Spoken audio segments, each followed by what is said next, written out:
नाम कबीर। चार दाग से सतगुरु न्यारे, अजरो अमर शरीर। चार दाग से सतगुरु न्यारे, अजरो अमर शरीर। दास मलूक सलूक कहत है, खोजो खसम कबीर। जपोरे मन परमेश्वर नाम कबीर। जपोरे मन साहिब नाम कबीर। अब क्या बता रहे हैं कि काशी शहर को छोड़कर परमेश्वर मगहर में जाके, मगहर स्थान से, मगहर एक स्थान है गोरखपुर जिला से, गोरखपुर शहर से 25 किलोमीटर की दूरी पर एक मगहर स्थान है। अब उसमें संत कबीर नगर नाम का एक जिला बन गया अलग से, मालिक के नाम से। उसमें वो मगहर स्थान है। वहाँ का राजा जो नवाब था बिजली खान थे। बिजली खान पठान मुसलमान थे और काशी नगर के राजा थे वीरदेव सिंह बघेल थे। और ये दोनों ही परमात्मा कबीर जी के शिष्य हुए थे। ये शिष्य कैसे हुए थे, थोड़ी सी इनकी घटना सुनाते हैं। एक समय मगहर स्टेट में, मगहर क्षेत्र में, बिजली खां पठान के राज्य में इतना सूखा गिर गया, त्राही त्राही मच गई, पशु पक्षी मरने लग गए। जितने भी हिंदू धर्म के, क्योंकि हिंदू और मुसलमान मगहर नगर के अंदर 50-50 हैं, पहले भी थे आज भी हैं। हिंदुओं ने अपने जंतर मंत्र सभी यज्ञ हवन कर लिए, साधु संत फकीरों से जंतर मंत्र करवा लिए, कोई बात बनी नहीं। मुसलमानों ने भी अपनी सारी क्रियाएं कर ली, थक गए। अब तो मृत्यु शेष नजर आवत थी। उसी समय किसी ने बता दिया कि काशी शहर के अंदर एक महान पुरुष रहते हैं, कबीर नाम है उनका। यदि वो रजा बख्श देंगे तो वर्षा हो सकती है, तुम्हारा जीवन रक्षा हो सकती है। वीरदेव सिंह बघेल ने 2 नौकर भेज दिए, सैनिक भेज दिए, सिपाही। और किसने, बिजली खां पठान ने 2 सैनिक भेज दिए काशी में। और वीर सिंह बघेल वहां का नरेश था, उसके नाम चिट्ठी लिख दी कि आपके शहर में कबीर नाम के कोई महापुरुष है और मैं सैनिक भेज रहा हूं, कृपया इनके साथ घोड़ों पर बैठा के उस संत को हमारे यहां भेजना। ऐसे ऐसे हमारे ऊपर एक बहुत बड़ी आपत्ति आई है। तो जो ही वीरदेव सिंह बघेल ने वो चिट्ठी पढ़ी, क्योंकि वह शिष्य हो चुका था परमेश्वर कबीर जी के और वो भगवान के विधान से बहुत सा परिचित हो चुका था, उसने तुरंत चिट्ठी लिखी और सैनिकों से कहा कि चिट्ठी जाकर बिजली खां पठान को दे दो। चिट्ठी में क्या लिखा था कि बिजली खां, आप पूरा क्षेत्र आपका जीवन और मृत्यु से जूझ रहा है और संत को आप ऐसे बुला रहे हो जैसे एक नौकर को बुलाया जाता है। अरे भले पुरुष, कुछ विधान समझो, खुद आकर नाक रगड़ो, सहर्ष स्वीकार करो, आत्मा से पुकार करो, वो प्रसन्न होकर चलेंगे तो कुछ रजा बख्शेंगे। यदि मैं बाई ऑर्डर भेज भी दूंगा और उन्होंने रजा नहीं बख्शी, भले पुरुष, कैसे कल्याण होगा तेरा। तो वो समझ गया तुरंत। उसी समय सेना लेकर 10-20 अपने अंगरक्षक और घोड़े पर सवार होकर तुरंत वहां से चल पड़ा। वीर सिंह बघेल से मिला, वीर सिंह बघेल के साथ फिर वहां गए, परमात्मा के चरणों में दंडवत प्रणाम किया दोनों ने। तब परमेश्वर को उस वीरदेव सिंह बघेल ने परिचय कराया कि महाराज जी, ये बिजली खां पठान नगर स्टेट के यानी रियासत के ये नवाब हैं, इनके ऊपर ऐसी आपत्ति आई है, भाई बता तू अपने मुख से कह। तब उन्हें सारा दुख रोया कि महाराज कति अंतिम घड़ी में है सब, सारी की सारी जनता और कुछ समय के मेहमान हैं, दया करो, वर्षा नहीं हो रही है, आप रजा बख्शो दाता। परमात्मा बोले भी साधु संत और बहुत है, मैं तो एक मजदूर आदमी हूं और ठीक है भगवान की भक्ति जरूर करता हूं, पर मैं और किसी साधु संतों से भी ट्राई करो। कहने लगा जी हमने सब जगह थक लिए, कोई स्थान नहीं छोड़ा, कोई संत भगत हमने नहीं छोड़ा। वहाँ हिंदू भी हैं, हिंदुओं ने भी अपनी कोशिश कर ली पर कोई बात नहीं बन पा रही। परमात्मा बोले चलो। अब मालिक बैठकर उनके साथ, अब उधर से क्या हुआ कि ये जो संत हैं इनमें ईर्षा नहीं जाती।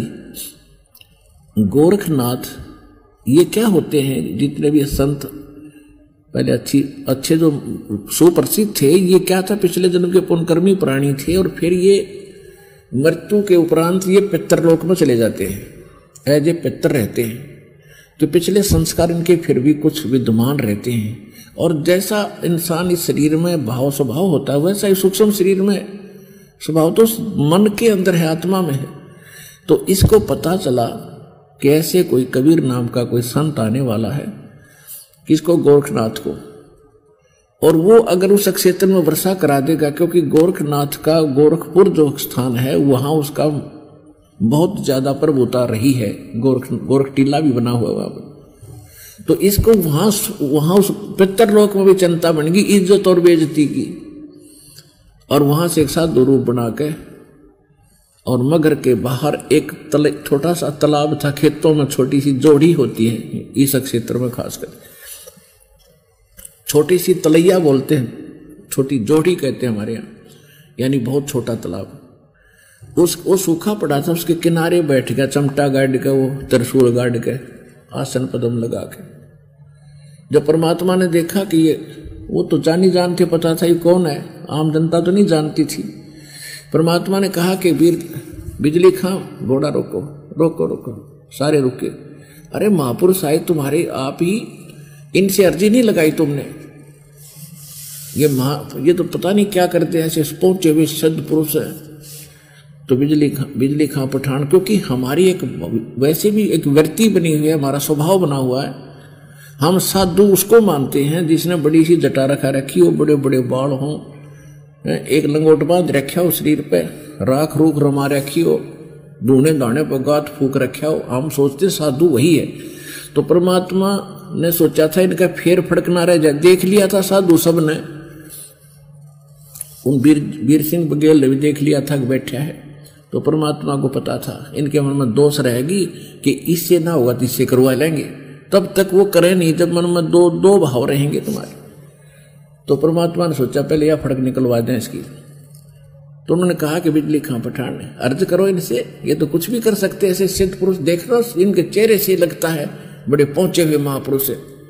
अब सुना के कह रहे थे गोरखनाथ को, गोरखनाथ फूल गया, डोडा हो गया। क्यों तक मना संत पाए तो मन ने सरा मेरे को सर प्रशंसा कर रहे थे। तो वीर सिंह बिजली खां पठान ने जाके प्रणाम किया, कहा कि महाराज ऐसे ऐसे बुरा हाल हो गया हमारा, त्राही त्राही मच गई है, काफी समय से वर्षा नहीं हो रही है, दया करो वर्षा करा दो, कोई जल व्यवस्था करो। गोरखनाथ जी उठे, वो त्रिशूल गाड़ रखा था जमीन पर, वो निकाला, उस जोड़ी के बीच में जाकर त्रिशूल मारा ऐसे जमीन में और फिर निकाल दिया। उसमें से एक जल स्रोत निकला और वो तलैया भरगी, वह तलैया भरगी। तो परमात्मा बोले कबीर जी देखो भाई रे, तुम कहाँ घूम रहे थे, तुम्हारे गांव के गोरे बैठे महापुरुष ने कर दिया ना पानी पानी। अब वीर सिंह वो बिजली खां पठान कहने लगा महाराज उस सिद्ध पुरुष से कि महाराज इससे तो एक दिन के भी पशु ना तृप्त हो सकते, वर्षा कराओ दाता। तो गोरखनाथ क्या कहता है कि तुम्हारे भाग्य में वर्षा नहीं है, तुम्हारे पुण्य शेष नहीं है, अभी तो 2 वर्ष वर्षा और नहीं हो सकती, आपके वहां कोई पुण्य नहीं है इस क्षेत्र के लोगों के, और मैंने ये अपने कोटे से दे दिया। और कोई ज्यादा हमारे पास कोई समर्थ है तो उससे बात कर लो जाके, यानी अपने तो बढ़ाओ, किससे नहीं माना था ताकतवर, होता हो गया फ्यूज। अब वो उनको पता लगी गया था कि इससे काम कैसे क्या चलेगा, एक सारे पशु एक बार पी जाएंगे इसको। तो तब उनकी फड़क निकली और कहा भगवान आप दया करो। कौन? वो बिजली खां पठान और साथ में नगर के लोग भी आगे, काफी पता लगा महाराज आन लग रहे हैं, सारे निकल के आगे, क्यों मरे सब कुछ भूखे। प्यासे।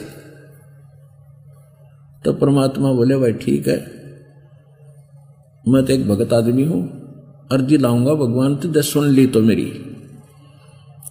जहां वो बैठा था गोरखनाथ, उससे 100 फुट दूरी पर परमात्मा बैठ गए ध्यान मगन होकर, एक सिर्फ लीला कर रहे थे और कहा भी तुम अपने घर न जाओ सारे, मैं अर्जी लाऊंगा जब मेरी सुन ली तय। इब कैसे जाओ? सबके पैरों तले की धरती खिसेगी कि मैं वर्षा उर्षा हो तो चलना। अरियो महाराज दाड़े बैठ गया, आगे भी ना चलता। परमात्मा बोले तुम जाओ भाई, ना रास्ते में भीग जाओगे, बच्चे भी हैं तुम्हारे साथ। वो उनका ना समझ में आई, कुछ चल पड़े, कुछ आसपास खड़े थे। इतने में क्या देखा नो, बादल आए गरज के, काली घटा छाएगी और मूसलधार वर्षा होने लगेगी। ठोक दिए सारा कुछ अक्षेत्र। बोलो सतगुरुदेव। जल जल कर दिया 1 घंटे के अंदर, कति फुल फुल। सारा गांव उमड़ के चरणों में गिर गया। गोरखनाथ आकर चमटा जाता रहा। अगिया कीर्ति मैं तो कह रहा था 2 वर्ष वर्षा नहीं हो गई, डूंडा ठा दिया। इस नाथ जय समर्थ सतगुरु जो चावे सो करही, और 14 कोट दूत जम डरही। ऊत भूत चमत्रास निवारे, और चित्रगुप्त के कागज पाड़े। ये समर्थ कबीर भगवान है। इस प्रकार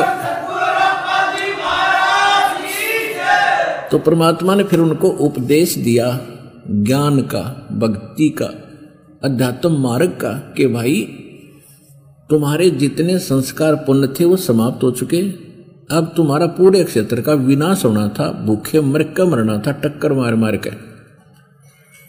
तुम्हारे पर रहम हुई, किसी महापुरुष ने, किसी पुण्यात्मा ने तुम्हें मुझ दास का पता बता दिया और मेरी अर्ज भगवान ने सुन ली। तो बिजली खां पठान और गांव के नगर के सभी लोग कहने लगे मालिक नो ना कहो, अब नहीं मान सकते कि आपसे अतिरिक्त कोई परमात्मा है। अब पुण्यात्मा जिसकी जो जान बचाओ उसका तो भगवान। और वैसे भी रियल में भगवान थे ही थे, फिर भी वो समर्थ थे। समर्थ अपनी बड़ाई कभी नहीं करना चाहता, लेकिन उसके गुण प्रगट हुए बिना रहा नहीं करते। तो सभी ने जब ज्ञान सुना कि भाई तुम एक पिता के बच्चे हो, ये हिंदू और मुसलमान तुम आप पर बन गए, तुम भगवान के लिए ही बटे हो, भक्ति करो। तुम एक पिता की संतान हो। हिंदू और मुसलमान का खुदा 2 नहीं है, भगवान 2 नहीं है, एक ही प्रकार के मनुष्य हैं, एक ही प्रकार की बहनें हैं, सब एक प्रकार की माताएं हैं। तुम आपस में अलग अलग बनकर बैठ के दुश्मन बन बैठे। तो उन्होंने कहा कि कभी आप धर्म के नाम पर झगड़ा नहीं करोगे, नहीं करेंगे। कभी भी आप जीव हिंसा नहीं करोगे। सब ने कहा जी नहीं करेंगे, क्यों पाप करते हो तो अब तुम सारे मरोगे। तो सब ने उस समय सारी स्वीकृति दी। फिर गांव में नगर में लेकर गए मालिक को। वहां एक व्यक्ति था, 65 साल की उम्र वाली थी। उसकी पत्नी के जो है, उसकी पत्नी की माहवारी भी बंद हो चुकी थी। और एक का मात्र रट लगा रहा था भगवान संतान दे। उसकी पत्नी भी रोआ बुरी तरह, भगवान औलाद नहीं, औलाद नहीं। तो परमात्मा ने आशीर्वाद दे दिया, भाई ये तो चल खिलौना दे दूंगा पर भक्ति भी कर लो। उसके 10वें महीने उस माई का लड़का हो गया। ये दास वहां गए थे पर्सनली बहुत से भक्तों को लेकर के मगहर के अंदर। तो मगहर के अंदर जब परमात्मा वहां गए हुए थे तो हमने जब पता किया, उन्होंने बताया ऐसा ही जो हम सुना करते थे कि यहाँ एक पूरा मोहल्ला है, मोहल्ला यानी एक पूरी कॉलोनी है जो परमात्मा के नाम से उस मोहल्ले का नाम है। उस मोहल्ले का नाम है कबीर करम मोहल्ला। कबीर करम मोहल्ला यानी कॉलोनी। कबीर परमात्मा का, करम माने रहम, फारसी में करम माने रहम, यानी परमात्मा के रहम से बसा हुआ मोहल्ला कबीर करम मोहल्ला आज भी विद्यमान है। तो ये सुख और न्यारा दिया, और भी बहुत से परमात्मा ने ये सुख दिए। तो बिजली खां पठान और वहां के जितने थे सभी परमात्मा के शिष्य बने, हिंदू और मुसलमान। तो कहने का भाव यह है कि परमात्मा कबीर जी सभी हिंदू और मुसलमानों को एक सामूहिक शिक्षा दिया करते थे कि भाई न तो आपके काजी आपके ग्रंथ और भगवान से परिचित हैं, और न ही ये हिंदू धर्म के पंडित और ये मंडलेश्वर आचार्य और शंकराचार्य ये ना भगवान के बारे में जानते, ना अपने अध्यात्म सदग्रंथों से भी परिचित नहीं है। ये केवल आपको दंत कथा सुना के, लोक वेद सुना के अपनी रोजी रोटी चला रहे हैं। तुम्हारा जीवन नाश हो रहा है, मनुष्य जीवन कोई वैसे नहीं मिलता। जिस कारण से परमात्मा का बहुत विरोध किया करते थे कौन?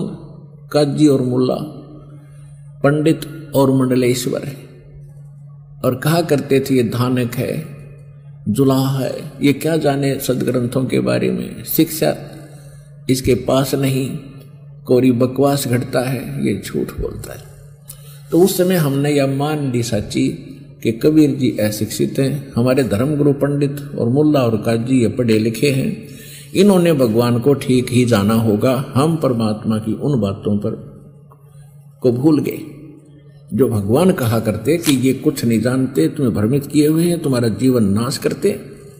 वो हमारे गले उस समय ना उतरी, और आज क्योंकि परमात्मा ने हमें शिक्षित किया, उन्हीं सदग्रंथों से वो सच्चाई सामने आई। अब आपने सब न मान ली। आप वही आत्मा हो जो भगवान के साथ 600 वर्ष पहले भी रहे थे। 64 लाख से हुए थे परमात्मा के।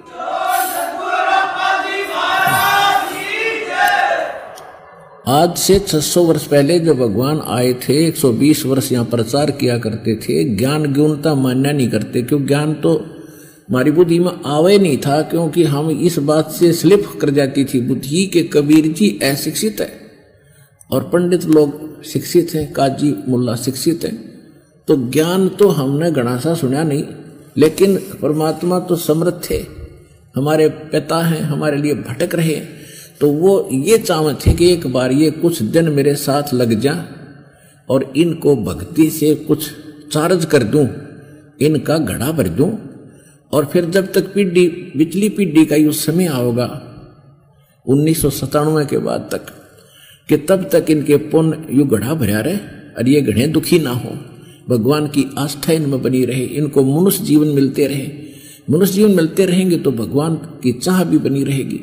वो चार्ज करना चाहते थे। इसलिए जितने भी 64 लाख से होना कोई बालकों का खेल नहीं, एक धानक के, एक जुलाहे के, एक मजदूर के, और कोई जंतर मंत्र जानता नहीं, कोई फू फां करता नहीं। आशीर्वाद दे दिया, सारे सुख। ऐसे कोड, ऐसे कैर टूट रहे थे जिन परिवारों पर परमात्मा के आशीर्वाद मात्र से सुख हो गया, ठीक हो गए, तो फिर सत्संग में भी आने लगे। सत्संग में आने से क्या होता है कि परमात्मा के वचनों से भी हमारी बैटरी चार्ज होती है। इस तत्व ज्ञान के सुनने मात्र से भी, परम संत के वचन सुनने से भी, के मुख से सुनने से भी हमारे ऊपर बहुत पुण्य संग्रहित होते हैं और पाप का मैल उतरता है। तो फिर आने लगे और 100 जगह जाके गुण गाने लगे कि भगवान आए हैं, परमात्मा यानी परम शक्ति युक्त हैं, सब लागे कर्ण, और सब जो भी आ गया मालिक के पास सबको सुखी कर दिया। फिर तो हक्के बक्के रह जाते कि हम सब जगह धक्के खा लिए, मंडलेश्वरों के पास जा लिए, मुल्ला और काजियों के पास भटक लिए, हमें कोई राहत मिली नहीं, और इनसे आशीर्वाद मात्र से। और फिर नाम देते थे, प्रथम ये 5 नाम देते थे दाता कि इनकी भक्ति करो। तो वो चार्ज कर गए हमारे को। 64 लाख से सो गए थे उसमें दाता के।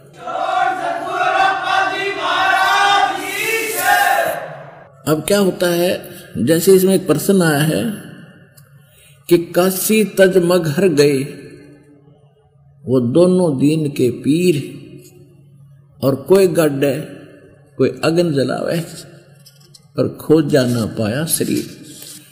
काशी के जो पंडित थे उन्होंने एक ऐसी धारणा फैला रखी थी कि भाई जो काशी में मृत्यु को प्राप्त होगा वो सीधा स्वर्ग जाएगा, और जो मगहर मरेगा वो गधा बनेगा। मगहर में कोई मत मरियो। परमात्मा कहा करते बच्चों ये भ्रमित लोग हैं, भ्रमित ज्ञान ही बता सकते हैं। शुभ कर्म करो, अच्छी भक्ति करो, कहीं पर भी मरो, निसंशय होकर मरो, चिंता मत करो। लेकिन वह गला उतरा नहीं थी। तो उनकी जो ये इस तरह की धारणा उन्होंने पैदा की थी कि जो मगर मरेगा वो गधा बनेगा, काशी मरेगा वो स्वर्ग जाएगा।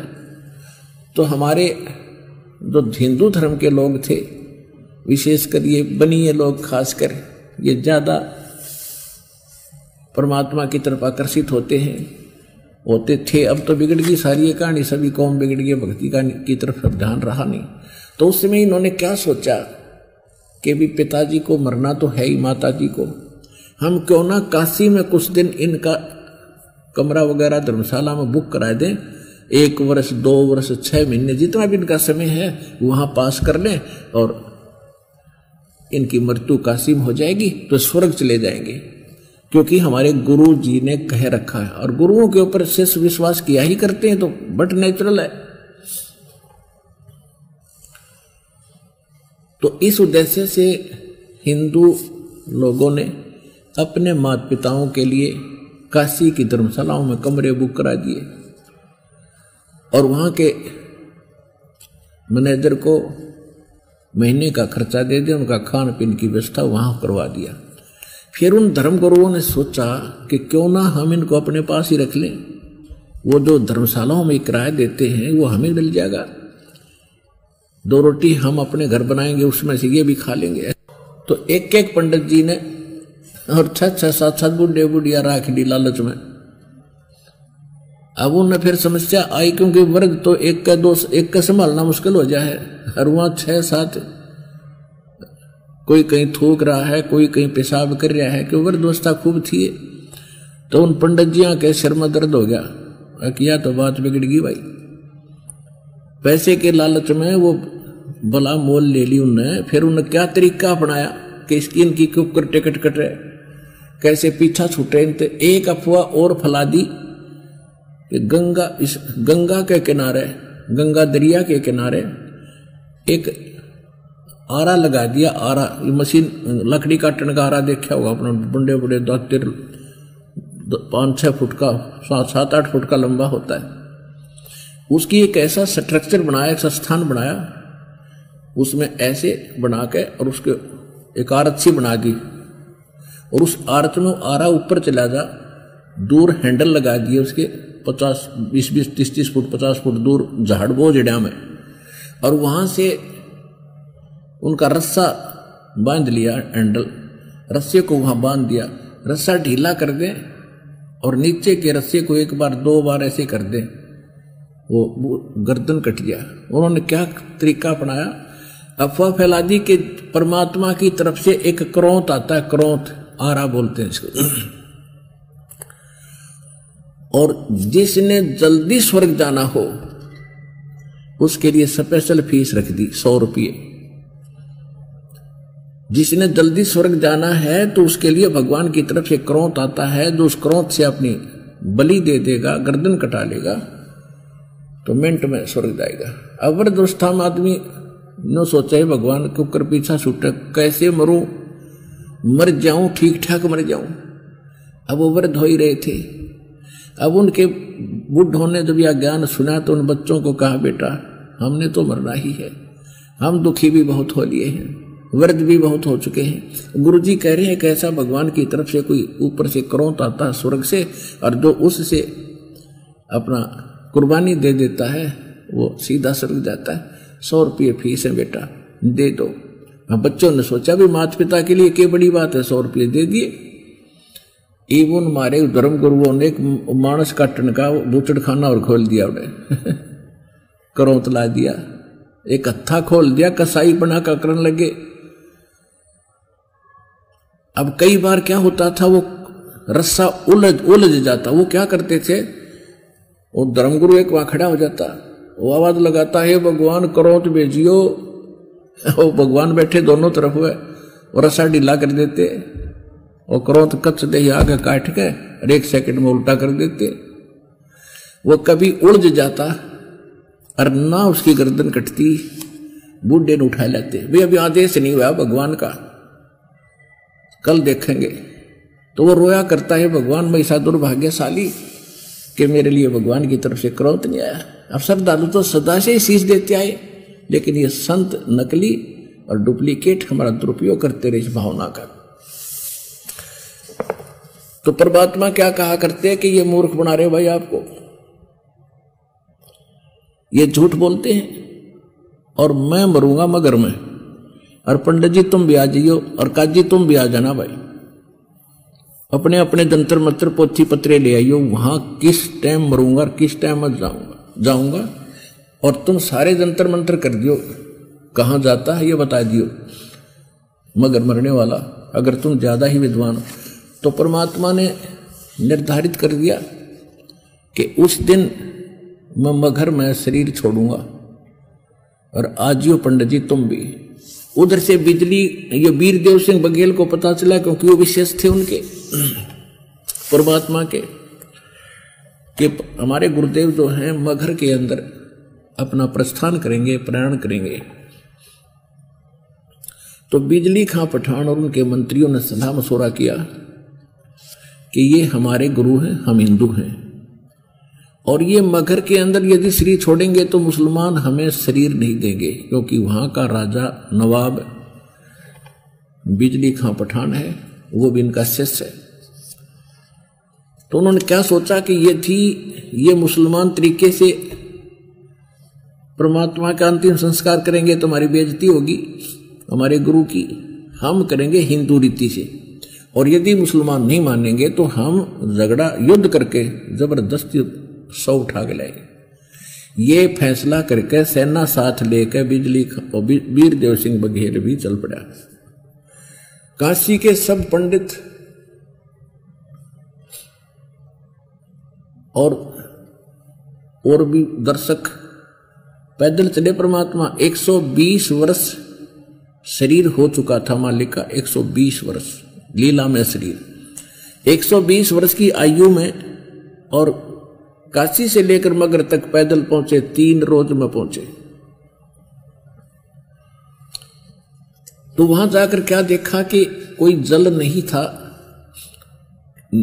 उसमें यह बता रखा था कि शंकर भगवान ने उस मगर की भूमि को श्राप दे रखा है कि इसमें नीचे का पानी खत्म हो जाएगा। आसपास नीचे का पानी उसमें खारा था, दूर से लोग पीने के लिए लाते थे उस मगर की सीमा से बाहर। और एक नदी, एक दरिया बहा करती थी उसके साथ से, उसका नाम आमी नदी है, आमी नदी है। वो कति सूख गई थी, भगवान शंकर के श्राप से वो सूख गई थी। इस बात का पूरे क्षेत्र को पता था कि कबीर साहब, जैसे शिव जी आते हैं, इसको साथ धुरू बनाकर आते हैं, और किसी कारण से उनके साथ मुसलमानों ने बदतमीजी कर दी होगी, उन्होंने श्राप दे दिया कि जो मगर मरेगा गधा बनेगा। शंकर भगवान का श्राप था। और काशी हमारी पवित्र नगरी है, वहां मरेगा वो स्वर्ग में जाएगा, शंकर भगवान का श्राप था। और आमी नदी को भी सुखा दिया कि तुम पानी से भी तरसोगे। इस बात का सबको मालूम था। तो परमात्मा वहां गए, कहने लगे भाई मैं स्नान करूंगा। बिजली खां पठान वहां पहुंच गया, सारी व्यवस्था करी, गुरुजी के नहाने धोने के लिए पानी लाए, पीने के लिए। तो परमात्मा कबीर जी ने कहा कि बिजली खां मैं स्नान करके फिर शरीर छोड़ूंगा भाई, पहले नहाऊंगा। बिजली खां कहने लगे जी पानी पर्याप्त जल है, बाहर से मंगा रखा मालिक, यहां तो उपलब्ध था नहीं, और सभी के लिए स्नान के लिए तो उपलब्ध हो नहीं सकता, आपके लिए हमने ला रखा है। परमात्मा बोले भी क्यों, क्या बात है, यहाँ जल क्यों नहीं है, कोई दरिया नहीं आसपास? कहने लगे जी दरिया है साथ से ही, लेकिन भगवान शंकर के श्राप से सूख गई है, बहुत दुखी हो गया। परमात्मा बोले पहले उस दरिया पर चलते हैं, देखते हैं उसमें जल है कि नहीं। सबने कहा जी जल है ही नहीं, कोई बात नहीं, आओ मेरे साथ। अब परमात्मा जाकर खड़े हो गए उस दरिया के किनारे, सैकड़ों हजारों की संख्या में दर्शक, गांव वाले और सैनिक। तो परमात्मा ने ऐसे संकेत किया हाथ से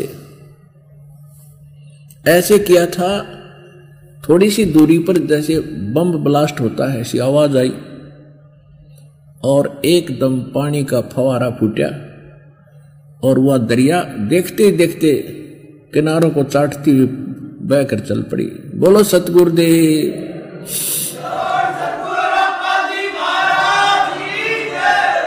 तो सभी ने स्नान किया और मलमल कह नहाए, सॉरी सब पिया, खूब बढ़िया स्वच्छ जल। परमात्मा बोले भाई ये कहीं और से आया है ये जल और खूब इसमें चला करेगा। तुम जब तक थारी नींद ठीक रहेगी, जब तुम्हारे अंदर कोई बकवाद भावेगी, फिर यह नदी फिर सूख जाएगी। अब जैसे गरीबदास साहिब जी को परमात्मा मिले, वो क्या कहा, क्या बताया करते, तुम कौन राम का जपते जापम, तात कटे न ये तीनों तापम। तुम किन भगवानों की भक्ति करते हो जिसे तुम्हारे 3 ताप भी नाश नहीं होते। 3 ताप के अंदर सूखा गिरना, अतिवृष्टि यानी घनी वर्षा फल डाना, और जैसे कोई किसी ने जंतर मंतर कर दिया, किसी ने श्राप दे दिया, कहते तुम्हारे ये बिना पूरे खत्म होते तुमसे, तुम किन भगवानों की भक्ति करते हो। समर्थ का शरणाग हो रंग होरी हो, भाई कबू न हो ए काज राम रंग होरी हो। कहते समर्थ की शरण में आओ और कभी कोई तुम्हारा अकाज नहीं होगा, तुम्हारे काम नहीं बिगड़ेंगे, कोई हानि नहीं होगी। तुम कौन राम का जपते जापम और तात कटे ना तीनों तापम। भगवान शंकर ने श्राप दे रखा था 3 ताप के कारण, और वहां वो त्राही त्राही हो रही थी। परमात्मा ने 3 ताप का नाश कर दिया और उनको सुखी कर दिया। अब क्या होता है कि परमात्मा ने कहा भी ठीक है, अब मैं शरीर छोड़ूंगा, एक चद्दर नीचे बिछाओ, एक ओढ़ूंगा। तो तुरंत हाजिर कर दी, वो नीचे एक चद्दर बिछा दी और चद्दर के ऊपर 1-1 इंच सुंदर फूल तोड़ कर